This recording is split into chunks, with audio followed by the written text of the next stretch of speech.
Welcome to my channel. My name is Vanessa and I'm from Beyond Your Sun Sign. This is your weekly reading for December 13th to the 20th per each zodiac sign. So we're going to get started with the Aries energy for the week, December 13th to the 20th. And as always, you want to be watching this beginning, middle, and end of the week so you can fully integrate it, because this is a use it or lose it type of energy, right?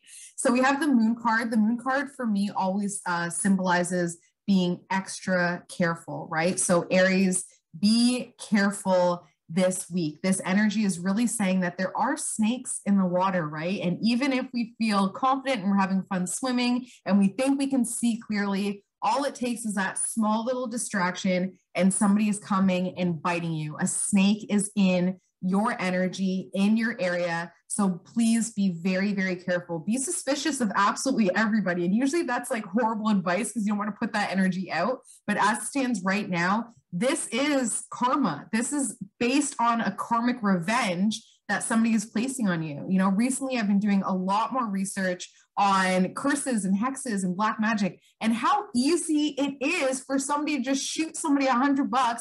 I don't like that image, so let me put a hex on them. It comes back, right? It comes back, and also it's very easy to do. So stay diligent with your energy, be on full alert, be completely suspect of people around you, and be very, very careful because there is negative energy coming your way this week, and all you have to do is put on your bulletproof vest, your spiritual armor in order to protect yourself from them. It doesn't matter who it's coming from, doesn't matter why. At the end of the day, just protect yourself. If I'm getting shot at the end of the day, I don't care who's shooting me. I just care that I'm protected, right? All right, so next up after Aries, we have Taurus energy. Taurus energy this week for December 13th to the 20th is conflict, right? Is some sort of conflict over a restriction. So somebody's feeling restricted. Somebody feels like they can't change. They can't move. They can't get out. And it's creating a lot of conflict and confrontation in your life. But as you can tell by this card, no wands are actually being hit. It's all for show. It's all just bargaining chip. It's all just to exert dominance and power. And at the end of the day, it's just because these people want respect. And here you are also wanting that same respect. So conflict is around you this week. Armor up, of course. Wear your spiritual protection jewelry. Wear your crystals. Do what you can to recognize that this conflict also is giving an opportunity for positivity at the outcome, because conflict, and then we have the makeup session, right? So makeup will be coming up after December 13th to December 20th, but right now it's all about the conflict, okay? All right, so next up we have Gemini energy, and Gemini is focusing on young Earth, so a young Capricorn, Taurus, Virgo. This person has had their wheels turning when it comes to something that they hate doing, okay? And they hate doing it, and that's why their wheels are turning, trying to figure out ways of how to get out of it. So it's going to be really awesome for you to connect Gemini with this young Earth sign, because they're a little too grounded, too reliable, too stressed, too about security, where here you are able to be like, hold on a second, let's think about other opportunities. Let's think about other options. Let's brainstorm. Whereas the Earth energy is just about what they can see, what they can feel, what's tangible. And here you are able to think about the ethereal, able to think about seeing beyond the five senses. So they're hating what they're doing and they're trying to move the wheels in their head, and they just need a little bit of your guidance, whether they ask for it or not, because that Earth energy can absolutely be a little bit stubborn. But all you have to do is plant the seed. What about this? You know, what about this? What about that? Sometimes that's all that's needed. Even if you don't get the credit, at least they're not going to hate what they do anymore. And eventually you will get dharma from that. All right, so next up we have Cancer energy. Cancer energy is the Seven of Wands. So Seven of Wands is all about that sense of foundation, that sense of security. There's a lot going on now, a lot of push and pull, like what makes sense to you? What's your foundation? Where do you feel secure? It's very much an internal struggle. Like you're bleeding out here when it comes to finding your footing with what's going on in your life this week, which is actually a really, really great thing, because it's when we're trying to find our footing that we're able to see the cracks, right? When you're really watching where you're walking, you're seeing all the blemishes, all the, the potholes, and, this curve is a little bit up here. I'm watching where I'm walking, so I'm able to divert and move away from things that are potentially dangerous. So using this week to really looking at the cracks within your foundation. Like I said, watch this video at the beginning of the week, the middle of the week, and the end of the week. And over that time, it'll be a lot easier to be like, oh my God, here's a crack.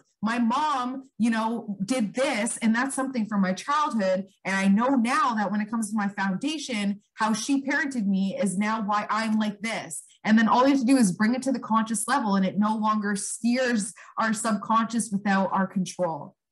All right, next up, we have Leo energy. Leo is the Queen of Cups. So this is a female water sign, a Cancer, Scorpio, Pisces energy. This person is really struggling because of their naivety. The water energy for you, Leo, it seems very obvious to just kind of, pop off. But with the water energy, they're so intense, they're so deep, they're so passionate. Every connection that they make is a very, very deep connection. Whereas a Leo is everybody's friend. They can go out and, hey, how are you? And then who are you again? You know what I mean? The water sign, they meet somebody and it's like karmic and it's a soulmate and it's intense. So this person is going through a series of naivety right now this week that you're going to very easily see. And it's going to be easy for you to be like, well, why don't you just, but for them, they're kind of like a wet blanket where it's always putting out your fire, where here you are just being like, no, let's just pop off. And they're like, chill, hold on a second. It's going to be very frustrating for you, but it's actually what's needed because you want to start to warm yourself up off of that steam and recognize how naive they've been and then act accordingly, right? So if that's how they are in other relationships, you can now look at your relationship with them and be like, wait a second, where have you been naive with me? Where have you not been speaking your truth? Where have I been maybe taking advantage or vice versa, right? So this week is really going to show you that so that you can clear that on a subconscious level. All right, Virgo energy. So Virgo is also dealing with female fire this week. So this is a Leo, Aries, or Sagittarius female energy. This person is very intuitive, but also they can be quite catty. Some sort of insecurity that's now expressing itself as a cattiness where your Virgo energy is not into it. Like your Virgo energy is really analyzing it, being like, wow, like the ego on them is just the reason why they're being so catty. The good thing about it is you can recognize this relationship for what it is and then decide whether or not it's worth it. And pretty much that's all I have to tell you for this week, Virgo, because you have been dealing with this female fire sign energy for a while. You know exactly who it is. A lot of times it's the mother-in-law or the sister-in-law, or somebody who isn't even necessarily directly linked to you, but keep in mind that we bring in every single relationship. That's how intricate the universe is. It's not about who you married or who you're friends with, or who your brother married. Like it ends up being these third parties that are also part of our karmic family as well. It's pretty beautiful how it works out, actually. All right. If you are a Libra for the week, December 13th to 20th, we have the Emperor card. So you are really finding a sense of power at home right now within your family. There's a huge, huge empowerment. And with that, you can be the mediator. You can be the judge, the jury, and the executor. You can express your truth because there is power there. There is respect there. Just be incredibly careful as to what you're saying because the Libra energy wants to be on everybody's side. Devil's advocate plus, right? I'm the lawyer and the judge and the executioner. But at the end of the day, like those are all three very different sides. And although Libra energy can see every single side because they want to be that mediator, what it ends up looking like to other people is that it's two-faced energy where it's like, well, where do you truly stand? What is your stance? At the end of the day, Libra stands for justice and fairness for all. And that pisses people off because people don't want fairness for all. They want fairness for self. So as of right now, Libra, this week, you're able to look at the areas in your life where you've been kind of granted this task of being the jury, judge, and executioner and taking that role incredibly, incredibly responsibly and using it then to empower other people and say, come on board, just look at it from this point of view, and you'll be clearing a lot of negative energy within the family lineage as well. All right, Scorpio, we have the 8 of Swords. So Scorpio energy is feeling very powerless this week.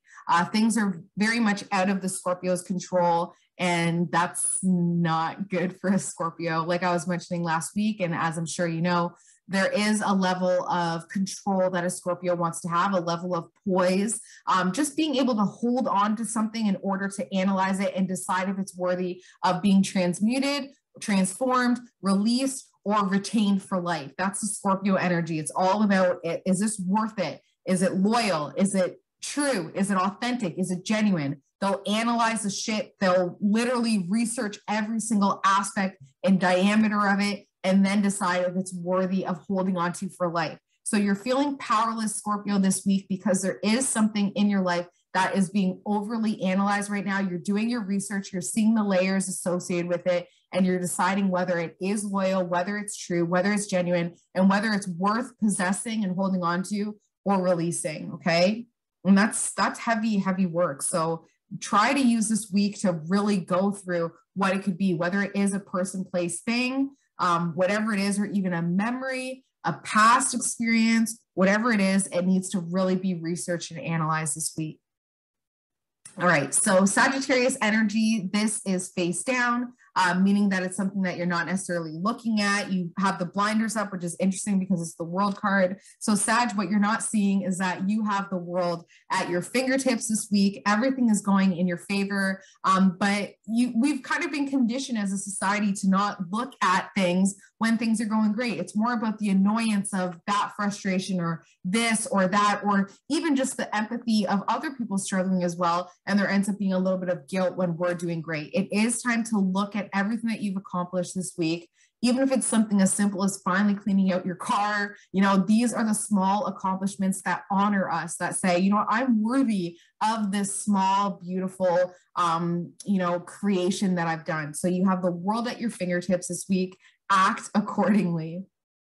All right, next up after Sag, we have Capricorn, also face down, and that is the Chariot card. So it's interesting that the Chariot card is coming out for Capricorn energy because Capricorn rules the 10th house, which is all about our public image, which is all about our reputation. So if you know any Capricorns, well, you are a Capricorn, but if you know any other Capricorns, you probably find that there's a level of competence to them where they just sort of have, you know, this knowingness where they're able to like just get things done in a very, very easy way. They're very responsible. Even if they have no responsibility, there is just a competence to them. And a lot of the times they have that from childhood where they're very much an old soul. So this is something that you can recognize in other Capricorns and then integrate into yourself. Your reputation is preceding you right now. Your name is being mentioned in rooms that you've never even set foot in. You have a very, very great reputation. You have that competence, that responsibility, that reliability, and that is going to be bringing in abundance if you just allow it. Because that card is face down, it's something that you don't look at. No, I'm not the responsible one. I have this, that. No, just by your sheer energy, you actually are the responsible one. So it's time to just own that. You have an amazing reputation. People look at you with fond eyes, and it's time to act accordingly. What are you going to do with that? Are you going to start your own business? Are you going to, you know, create your brand from that? Are you going to put yourself out there in some way? People want to look up to you regardless of what you're doing in the physical world. All right, next up we have Aquarius. This card is also face down, and that is the 5 of Cups. So the 5 of Cups is saying this week you'll realize that there is an area of your life where you've refused to let go and move on. It is time to just bury the hatchet and move on. Like, I know that can be incredibly difficult because there's almost a level of shame associated with it where you want to kind of stay stuck there because emotionally, like sometimes it feels good to not feel good, right? And we want to just kind of fully get into that energy of just not feeling good because it feels good, right? Like when I talk to my toddler and she does something bad, I ask her, I'm like, why did you do that? And she said, it feels good to be bad. Yeah, sometimes it does. And it still is getting attention. It still is getting energy. But of course, right? Like, I don't even have to say it. Of course, it's not going to be beneficial in the long run. It is time to emotionally move on from, there's 3 people or emotions or situations that are still lingering in your feeling space, and it is time to just let go because there's 2 specific people that really, or things, sometimes they're even just pets that really need you to move on because you're giving them not even 50% because your emotions are still tied up to the three people that are pulling so much. Every time you don't let go, you're losing the opportunity to grow with these two people over here who truly need you. All right, so if you are a Pisces for December 13th to 20th, we have the Two of Cups. Two of Cups being a focus on your relationships. And this is not a karmic relationship. This is not necessarily a soulmate relationship. It's partnerships in general. So it could also be like a business partnership or just a friend. There is quite the ego attached to it. And you'll see that through some sort of health crisis or health something that happens this week within a relationship. So what I'm urging you to do, when and if this health issue comes up, even if it's something very small, a runny nose or, stub toe, whatever it is, go to this website that I am obsessed with. It's ourspiritualnutrition.com, okay? And on section 5, there is an A to Z list of the emotional reason for physical illnesses, disease, something even as simple as a pimple, right? Things like that are enough to show you what's going on emotionally, but then using that for your friends and family and your relationship and be like, oh, my best friend has a sore throat. And when I look it up, it means that something as obvious as I'm not speaking their truth. Okay, now I'm going to go to them and be like, what do you have to say? How can I help? Speak your truth to me. And a lot of the times, I just did a reading for a client and I gave her the Our Spiritual Nutrition reading and her daughter just started crying. And it was enough for her then to go to her dad and be like, my body is having an adverse reaction to the way that I emotionally feel about you. So let's talk, let's clear this because my body can't take it anymore. So I'm urging you guys when it does come out, and of course you can email me if you need help. I am obsessed with this. So please, I'm urging you to reach out and share your experiences with me. That being said, if you would like a personalized reading, you can reach me at beyondyoursunsign@gmail.com or on Instagram at beyondyoursunsign. I hope you guys have an amazing week and I will see you next week. Bye.